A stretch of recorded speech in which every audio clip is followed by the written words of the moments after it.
Bismillahirrahmanirrahim. Assalamualaikum warahmatullahi wabarakatuh. Alhamdulillah alladzi hadana lihaza wa ma kunna linahtadiya laula an hadana Allah. Allahumma salli ala sayyidina Muhammad wa ala ali sayyidina Muhammad wa ba'du. A'udzu billahi minasy syaithanir rajim. Bismillahirrahmanirrahim. Fastaqim kama umirta. Shadaqallahul azim.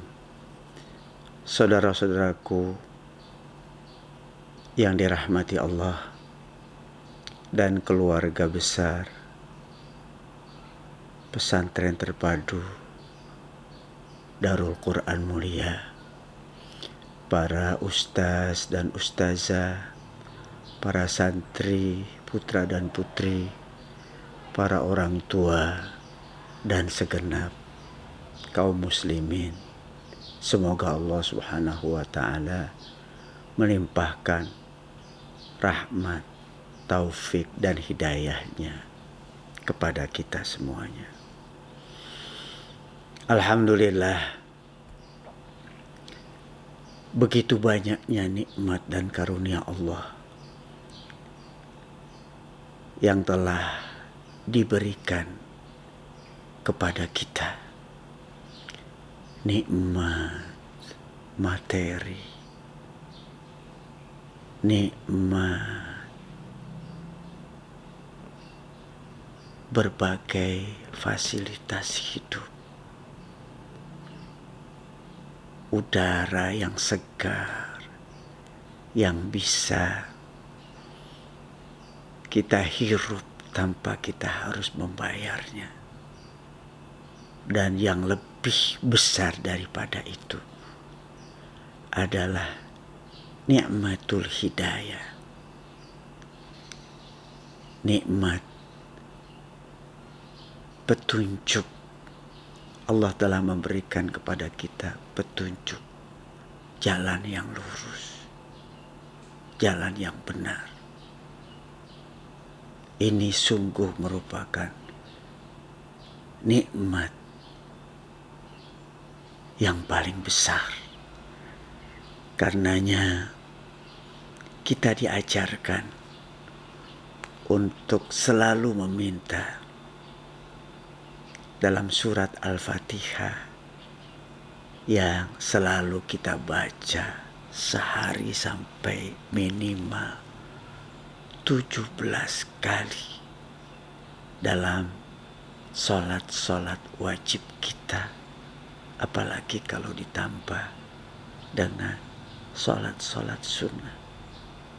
Kita minta ihdinas siratal mustaqim, tunjukkanlah kami jalan yang lurus. Siratal ladzina an'amta 'alaihim, jalan orang-orang yang telah Engkau berikan nikmat. Ghairil maghdubi 'alaihim, bukan jalan orang-orang yang dimurkai. Waladhdallin, dan tidak pula jalan orang-orang yang sesat. Begitu kita diajarkan untuk meminta petunjuk jalan yang lurus. Kata Abul Fida Ibnu Katsir dalam tafsir Quranil Azim, kita membaca surah Al-Fatihah, kita minta ihdinas siratal mustaqim, tunjukkan kami jalan yang lurus. Padahal kita lagi sholat, lagi berada di jalan yang lurus. Untuk apa kita memintanya? Ini dalam rangka tasbih, memantapkan di hati kita agar jalan yang lurus terus dimantapkan, diberikan oleh Allah kepada kita. Itu penjelasannya. Kita minta tunjukkan kami jalan yang lurus, dalam artian mantapkan kami berada di jalan yang lurus, jalan yang benar, jalan orang-orang yang diberikan nikmat oleh Allah, bukan jalan orang yang dimurkai, bukan pula jalan orang-orang yang sesat. Allahumma rzuqnal istiqamah. Ya Allah, anugerahilah kepada kami sikap istiqamah, terus menerus berada di jalan yang lurus, jalan yang benar, jalan yang Engkau ridhoi. Amin ya rabbal alamin. Saudara-saudaraku yang dirahmati Allah, rupanya berada di jalan yang lurus itu banyak rintangannya, banyak kendalanya, banyak tantangannya. Rasulullah Shallallahu Alaihi Wasallam menyebutkan ada tantangan yang berat, bahkan ada 5 tantangan yang berat yang kita hadapi agar kita selalu berada di jalan yang benar, di jalan yang lurus, di jalan yang diridhoi oleh Allah Subhanahu wa Ta'ala. Beliau katakan, al-mu'minu baina khamsi syada'in, bahwa orang mukmin itu berada di antara 5 tantangan yang berat. Bukan sekedar tantangan saja yang menghadang kita, yang mengganggu kita, yang menghalang-halangi kita, tapi khamsi syada'id, 5 tantangan yang sangat berat. Satu saja sudah berat, apalagi 5 yang kita hadapi. Namun harus kita yakini bahwa Allah Subhanahu wa Ta'ala, Dia Maha Kuasa, Maha Rahman dan Rahim, Maha Penyayang. Kalau kita bertawakal kepadanya, berserah diri kepadanya, berlindung kepadanya, dan meminta kepadanya di hadapan Allah, tidak ada yang berat. Kalau kita meminta kepada Allah, maka ma'unah Allah, pertolongan Allah, insya Allah selalu menyertai kita. Apa tantangan yang berat itu? Yang pertama disebutkan dalam riwayat itu adalah mu'minun yahsuduhu, orang mukmin yang kadang hasud kepadanya, menginginkan agar nikmat itu hilang darinya. Itulah makna hasud, iri yang negatif, bukan ghibtah. Ya, kalau ghibtah itu menginginkan kenikmatan seperti seperti yang diberikan oleh Allah kepada orang lain agar kita mendapatkannya, tapi kita juga senang kenikmatan itu ada pada orang lain. Kita khawatir kalau kenikmatan itu hilang dari orang lain. Itu namanya ghibthah, positif. Ingin nikmat diberikan oleh Allah kepada kita seperti nikmat yang diberikan kepada orang lain, tapi kita nggak ingin nikmat yang diberikan kepada orang lain itu hilang dari dirinya. Tapi kalau hasad adalah menginginkan nikmat itu pindah kepada dirinya dan tercabut dari orang lain. Itu hasad. Oleh karena itu, jangan sampai ada hasad, dengki, iri di dalam hati kita. Tapi kenyataannya ada orang-orang seperti disebutkan dalam hadis ini, mukminun yahsuduhu. Orang mukmin yang hasud, dengki kepadanya. Karenanya ada ungkapan kullu nikmatin mahsuda. Setiap kenikmatan ada orang yang iri terhadap kenikmatan itu. Ini tantangan pertama.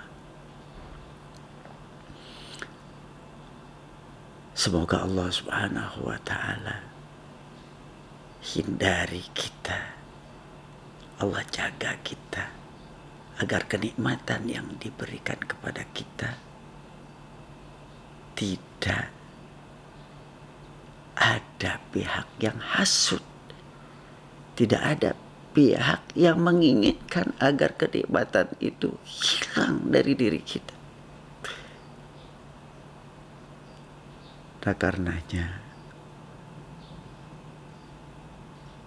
berkomunikasilah yang baik, jaga hubungan yang baik dengan sesama orang-orang yang beriman. Wal mu'minuna wal mu'minatu ba'duhum awliya'u ba'd. Orang mukmin itu sebagian berwala, mencintai mukmin yang lain. Kita jaga hubungan kita dengan mukmin-mukmin yang lain. Mereka adalah saudara-saudara kita. Kita mencintai untuk saudara kita apa yang dia cintai untuk dirinya, kebaikan yang dia inginkan untuk dirinya. Jangan sampai peluang setan untuk menggodanya menjadi terbuka. Jangan sampai rasa iri dan dengki tumbuh dari dirinya. Karenanya kita perlu untuk saling mengingatkan, saling menasehati. Seperti yang Allah Subhanahu wa ta'ala ingatkan. Demi masa sesungguhnya manusia itu suku dalam kerugian, kecuali orang-orang yang beriman, beramal soleh yang banyak, saling berwasiat tentang kebenaran dan saling berwasiat tentang kesabaran. Kita perlu saling mengingatkan, tawasau bil haq. Kita perlu saling mengingatkan tentang kesabaran, tawasau bis sabr. Kita perlu saling mengingatkan agar kita saling mencintai. Tawasau bil marhamah. Jangan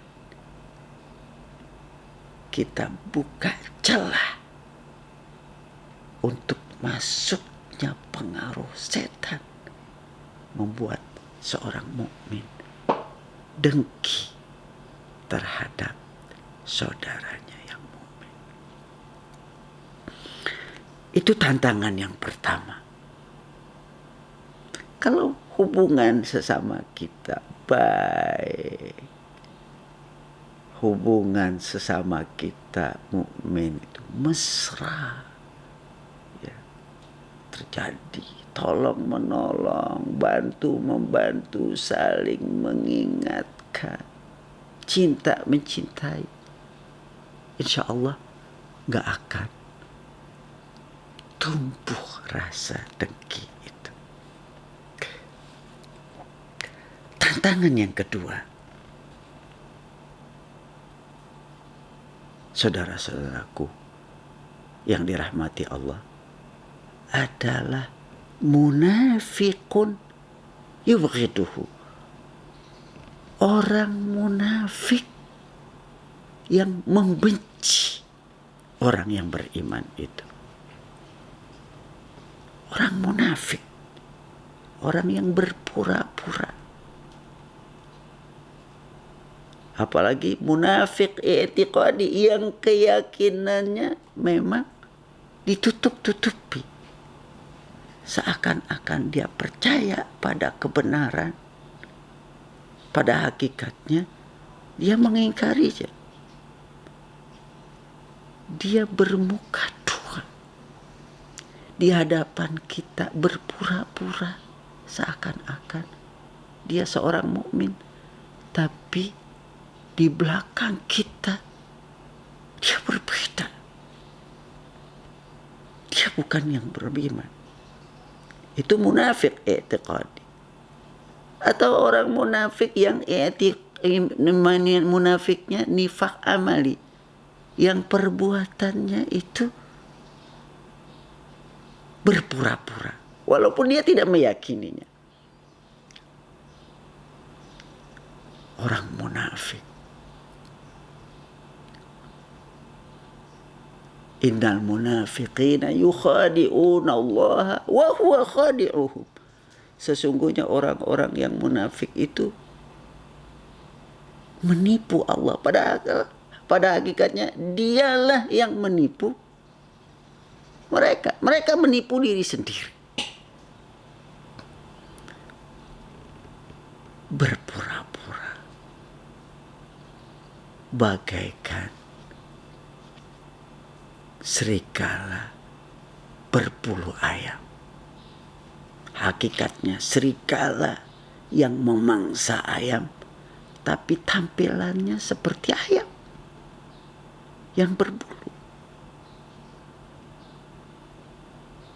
Humul adu fahdharhum, kata Allah. Mereka itu adalah musuh. Musuh yang sejati. Maka hindarilah orang yang munafik itu. Ketika ada sifat-sifat kemunafikan, hindari. Jangan sampai kemudian mereka bisa menipu kita, mengelabui kita dengan kepura-puraan. Humul adu fadharhum. Mereka itu adalah musuh yang sesungguhnya, kata Allah. Karenanya hati-hatilah terhadap mereka. Jangan sampai kita mudah tertipu.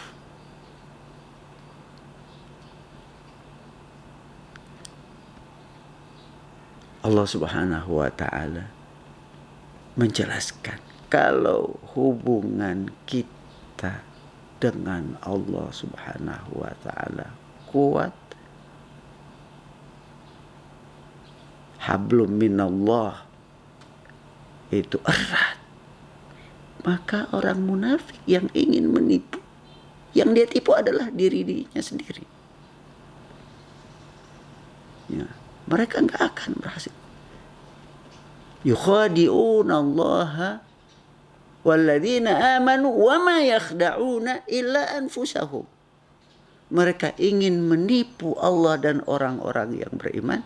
Pada hakikatnya mereka tidak menipu kecuali diri sendiri.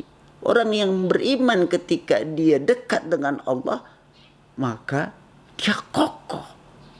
Dia gak mudah terpedaya, gak mudah tertipu. Kalau realitanya sekarang, banyak sekali orang-orang mukmin yang mudah tertipu oleh para penipu, oleh orang-orang munafik, orang-orang yang berpura-pura. Masalahnya adalah karena orang mukmin itu jauh dari Allah Subhanahu wa taala.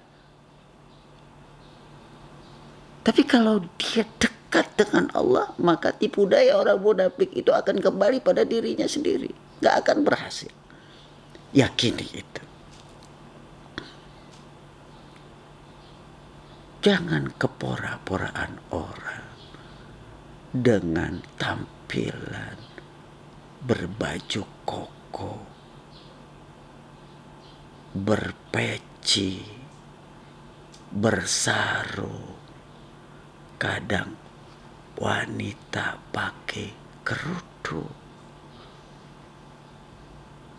Lalu orang mudah simpatik kepadanya, mudah untuk memberikan kepercayaannya. Betapa banyak dalam kampanye yang lalu seseorang itu terkejut ketika orang lain yang sebelumnya dia simpatik dengan pakaiannya dan tampilannya, dengan iming-imingnya, setelah dia memberikan suaranya kepada orang itu, memberikan dukungannya, kenyataannya berubah beda dengan yang dilihat sebelumnya. Bahkan ada orang yang berpura-pura padahal agamanya berbeda. Ada yang berpura-pura hakikatnya menunjukkan dia adalah orang yang memusuhi Islam. Jangan sampai kita tertipu oleh mereka. Mereka itulah adalah munafiqun yubghiduhu. Orang munafik yang membenci dia, memusuhi dia. Ya. Membenci agamanya, membenci keyakinan dia.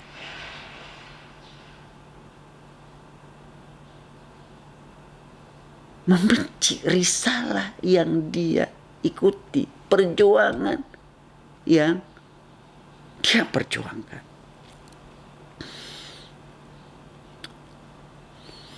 Saudara-saudaraku, yang ketiga adalah kafirun yuqatiluhu. Orang kafir yang memerangi dia, memusuhi dia. Sebetulnya orang munafik dan orang kafir sama-sama memusuhi dia, memusuhi orang beriman. Cuma saja orang munafik bertampilan seperti orang beriman, berpura-pura menutupi hakikat jati dirinya. Kalau orang kafir itu terbuka, dia tidak percaya kepada Islam, karenanya dia memusuhi orang yang menganut agama Islam itu. Kafirun yuqatiluhu. Orang kafir yang memusuhi dia, yang memerangi dia. Ya. Nah karenanya kita harus paham.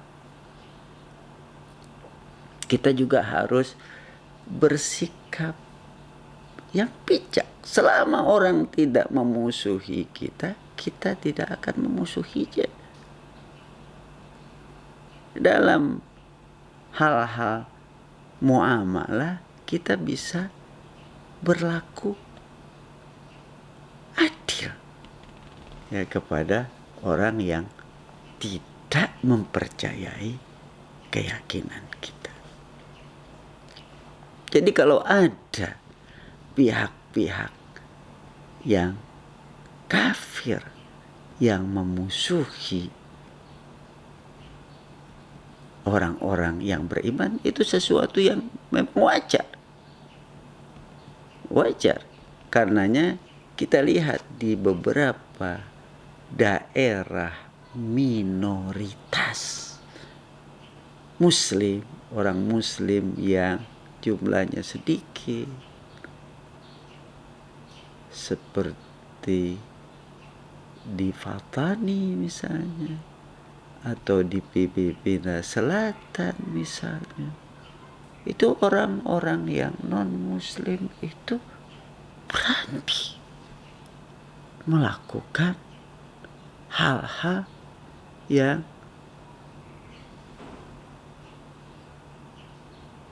menodai, mengganggu orang-orang yang beriman.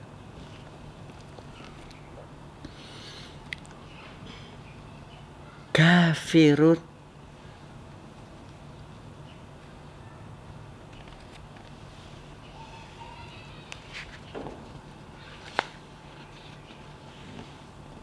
yaqtuluhu, pihak kafir yang memeranginya, yang membunuhnya, yang memusuhinya. Kemudian yang keempat, saudara-saudaraku,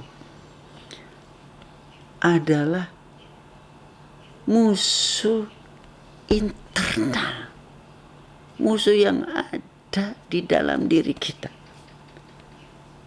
Nafsun tunasi'uhu, nafsu yang keinginannya berseberangan dengan manusia itu. Seperti yang dikatakan oleh Allah, inna nafsa la'ammaratun bisu, sesungguhnya nafsu itu selalu mengajak kepada hal-hal yang buruk, untuk menyimpang, perilaku yang menyimpang, berbuat zalim, mengikuti kehendak hawa nafsu. Nah karenanya kita perlu mengendalikan hawa kita, nafsu kita.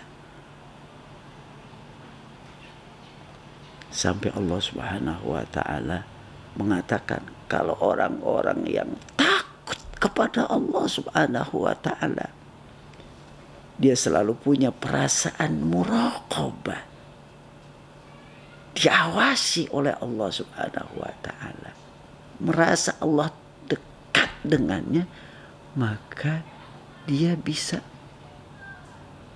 rasa takutnya akan bisa mengendalikan dirinya dari nafsunya. Karenanya sorgalah balasannya, seperti firman Allah Subhanahu wa ta'ala, amma man khafa maqama rabbih, adapun orang-orang yang takut kepada Tuhannya, kepada Allah Subhanahu wa ta'ala, wa nahan nafsa 'anil hawa, dan dia bisa menahan hawa nafsunya sehingga tidak bisa mempengaruhi dirinya, fa innal jannata hiyal ma'wa, sesungguhnya surgalah sebagai tempat tinggalnya.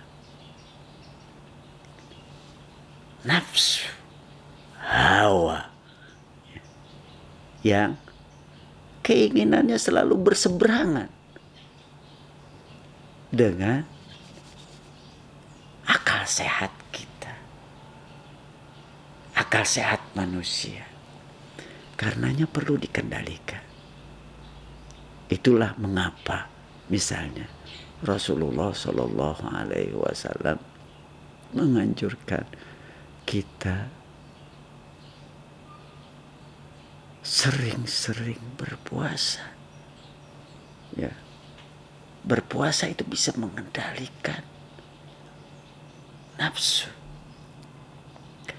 Puasa, apakah puasa wajib atau puasa sunnah, Senin Kamis, atau puasa Ayyamul Bid, hari-hari purnama, tanggal 13, 14, 15, atau orang yang bisa melakukan puasa Daud, sehari puasa, sehari tidak.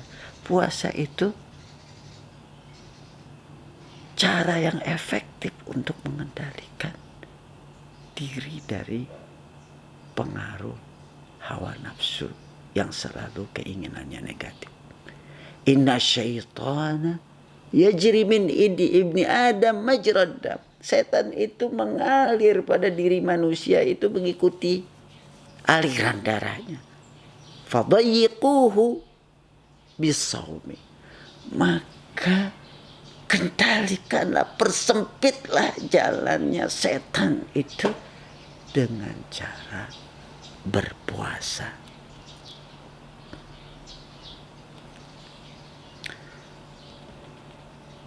Jangan selalu mengikuti nafsu. Karena nafsu itu inna nafsa la ammaratun bisu. Sesungguhnya nafsu itu, hawa itu selalu mengajak untuk berbuat hal yang negatif. Tapi pertimbangkanlah sesuatu itu dengan hati nurani kita. Istafti qalbaka, tanyakan kepada hatimu. Ini baik atau tidak? Kita tanyakan kepada hati nurani kita. Pertimbangkan dengan akal sehat kita. Jangan kita ikuti hawa nafsu kita. Tantangan yang kelima, saudara-saudaraku, yang sungguh berat adalah syaitanun yudilluhu. Setan yang menyesatkan orang yang beriman, menyesatkan manusia. Setan yang di hadapan Allah Subhanahu wa taala dia sudah bersumpah, fabi izzatika la ughwiyannahum ajmain. Demi kemuliaanmu ya Allah, begitu. Iblis di hadapan Allah Subhanahu wa taala bersumpah, la ughwiyannahum ajmain. Sungguh akan kusesatkan manusia itu. Dia akan datang dari 5 penjuru. Dia akan datang dari depan manusia dia goda, datang dari belakang, datang min baini aidihim wa min khalfihim wa an aimanihim wa an syama'ilihim. Dia akan menggoda, datang dari sebelah kanan, datang dari sebelah kiri. Dia akan gunakan senjatanya, waswasa, membisikkan manusia itu. Kadang dia menggunakan media manusia orang lain untuk membisikkan kita. Karenanya kita diajarkan untuk bertaus. Qul a'udzu birabbin nas, malikin nas, ilahin nas min syarril waswasil khannas. Katakanlah aku berlindung kepada Allah, Rabbnya manusia, dari segala waswasa, bisikan yang tersembunyi, minal jinnati wan nas, baik dari bangsa jin, dari setan, ataupun dari manusia yang menggunakan media yang digunakan oleh setan sebagai media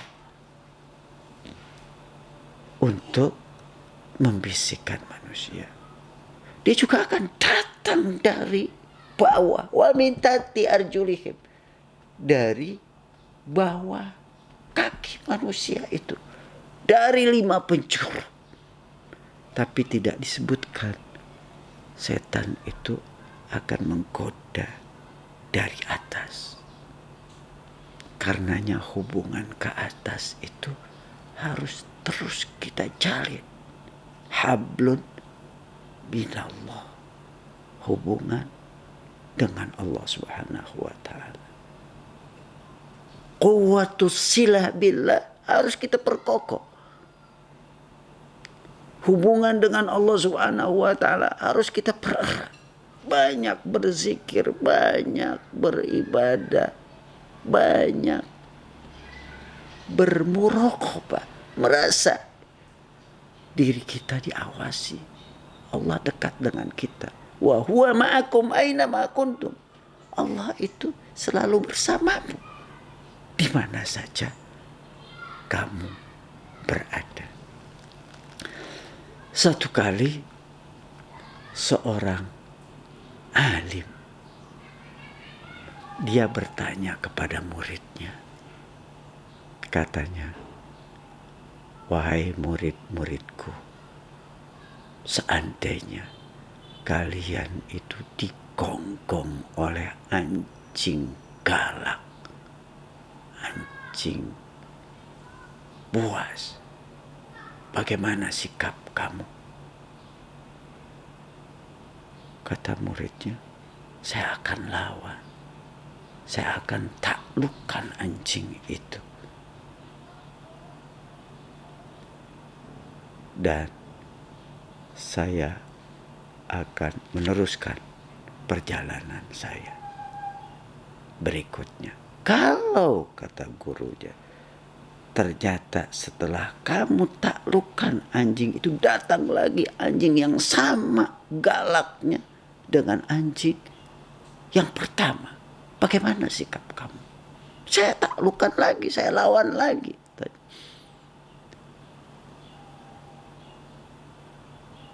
Kata gurunya, terlalu berat untuk menghadapi anjing yang galak seperti yang kamu lakukan itu.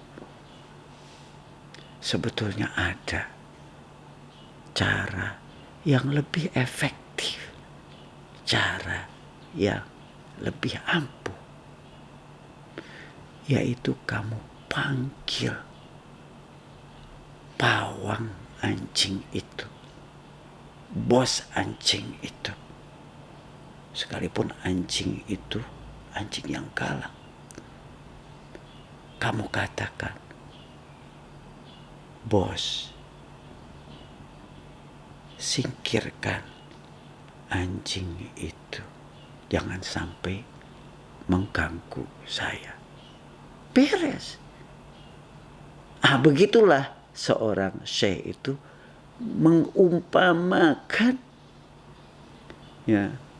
permintaan kita kepada Allah Subhanahu wa taala. Allah itu Maha Kuasa. Allah lah yang memiliki dan mengendalikan iblis dan setan itu. Kamu minta kepada Allah, kamu bertawuz, mohon perlindungan kepada Allah. A'udzubillahi minasyaitonirrajim. Baca ketika kamu akan membaca suratul Fatihah dalam sholatmu itu, ketika kamu akan membaca Quran dalam tilawahmu, baca dan baca dalam berbagai kesempatan. A'udzubillahi minasyaitonirrajim. Bismillahirrahmanirrahim. Aku berlindung kepada Allah dari setan yang terkutuk. Minta Allah melindungi kita. Betapa sekalipun setan itu sudah bersumpah di hadapan Allah, maka dia nggak akan bisa melakukan kalau Allah Subhanahu wa ta'ala melindungi kita, atau kita berlindung kepada Allah Subhanahu wa ta'ala. Bahkan setan yang bersumpah itu di hadapan Allah akan menyesatkan manusia, dia juga mengungkapkan illa ibadaka minhumul mukhlasin, kecuali hamba-hambamu yang dianugerahi keikhlasan oleh Allah Subhanahu wa ta'ala. Setan menyatakan gak akan bisa menyesatkan orang-orang yang ikhlas, orang-orang yang berbuatnya semata-mata karena Allah, orang yang dianugerahi keikhlasan. Semoga Allah Subhanahu wa ta'ala menganugerahi keikhlasan itu kepada kita semuanya. Banyak berta'awuz, memohon perlindungan, terlebih-lebih di waktu yang mustajab, seperti sepertiga malam yang terakhir. Dalam sebuah hadis dikatakan bahwa Allah Subhanahu wa ta'ala turun ke langit dunia yang terdekat pada sepertiga malam yang terakhir. Lalu Allah Subhanahu wa ta'ala katakan, barang siapa yang meminta perlindungan akan kulindungi. Siapa yang berdoa akan kukabulkan. Siapa yang minta ampunan akan aku ampuni. Dan itu setiap malam. Gunakan waktu mustajab seperti itu untuk berdoa, untuk memohon perlindungan, untuk beristighfar dan bertobat kepada Allah Subhanahu wa ta'ala. Itu saudara-saudaraku, 5 tantangan berat, khamsu syada'id, yang selalu kita hadapi dalam perjalanan hidup kita, yaitu orang mukmin yang kadang dengki kepadanya, orang munafik yang membencinya, orang kafir yang memusuhinya, hawa nafsu yang berseberangan dengan dirinya, dan setan yang berusaha terus-menerus untuk menyesatkannya. Setelah kita ketahui 5 faktor yang menjadi penghambat, kendala terhadap keistiqomahan kita, kita tahu kendala-kendalanya dan kita berupaya untuk menghindar dari kendala-kendala itu. Insya Allah kita bisa terus meniti jalan benar, jalan yang benar yang kita ikuti. Ihdinas siratal mustaqim, siratal ladzina an'amta alaihim ghairil maghdubi alaihim waladdallin. Tunjukkan kami jalan yang lurus, bukan jalan orang-orang yang engkau murkai, dan bukan pula jalan orang-orang yang sesat. Amin. Semoga Allah Subhanahu wa ta'ala menerima doa dan permintaan kita. Subhanakallahumma wa bihamdika asyhadu an la ilaha illa anta astaghfiruka wa atubu ilaik. Assalamualaikum warahmatullahi wabarakatuh.